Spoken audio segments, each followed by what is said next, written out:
gente vai falar sobre a contribuição da ACM para alguns esportes. Pedir a palavra, né, para falar um pouquinho de 2 esportes. Aí no terceiro a gente vai entrar numa divergência e aí eu vou querer muito a tua ajuda.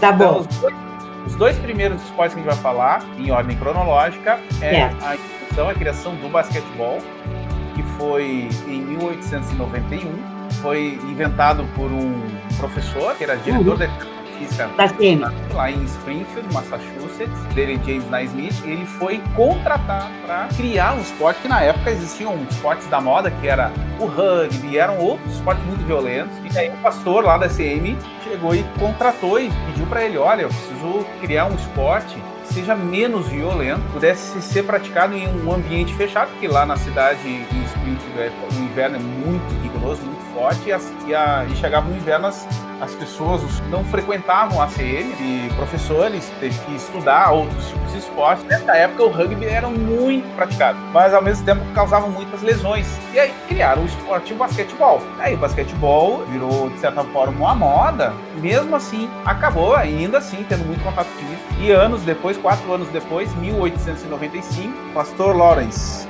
ele chamou um outro professor, também diretor de educação física, que é o William Morgan, para criar um esporte que fosse para que pessoas de mais idade, né, naquela época, 30 anos de idade, eram já senhores. Então, inventou o voleibol, que no início foi chamado de Mintonete, era o primeiro nome, e aí depois mudou o nome para voleibol. Tanto o James Naismith como o William Morgan foram contratados para criar um esporte, acabaram criando 2 esportes. Pouca gente sabia que esses esportes são oriundos da ACM, né? Exatamente. E bem ou mal, são esportes que, na linguagem atual, viralizaram. O terceiro esporte, que aí agora a gente vai tira os universitários, a gente vai buscar na literatura e tem uma divergência, alguns dizendo que o futebol de salão, ou futsal, foi inventado no Brasil, e outros dizem que foi no Uruguai. Aí eu quero ouvir a verdade. O que a ACM diz?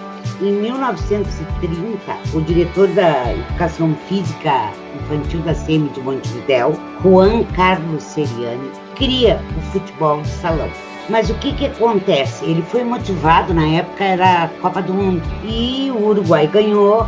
Ele queria poder fazer aquela prática num ambiente fechado durante todo o ano. Só que ficou como uma atividade, e o Brasil, muito fanático por futebol, importa aquele novo esporte, e a ACM Porto Alegre teve uma participação muito ativa nisso.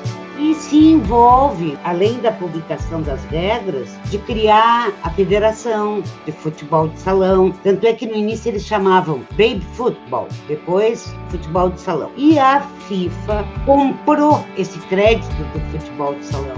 A criação do Seriani se desenvolveu no Brasil, mas a família dele, até hoje, mantém um relacionamento e frequência com a ACM do Uruguai. A ideia da atividade surgiu no Uruguai e ela foi se concretizar como um esporte no Brasil. Em 30, na época, a ACM de Montevidéu tinha um instituto técnico da Latinoamérica para a formação de profissionais da ACM. Eles criaram as regras em 33 e divulgam isso. Hoje, o Brasil não manda mais para o Instituto do Uruguai. Nós temos um instituto técnico em Sorocaba com parceria com Springfield College. A formação de um secretário executivo da ACM da Latinoamérica era feita no Uruguai. Hoje não, é no Brasil, em Sorocaba, e recebemos também da Latinoamérica.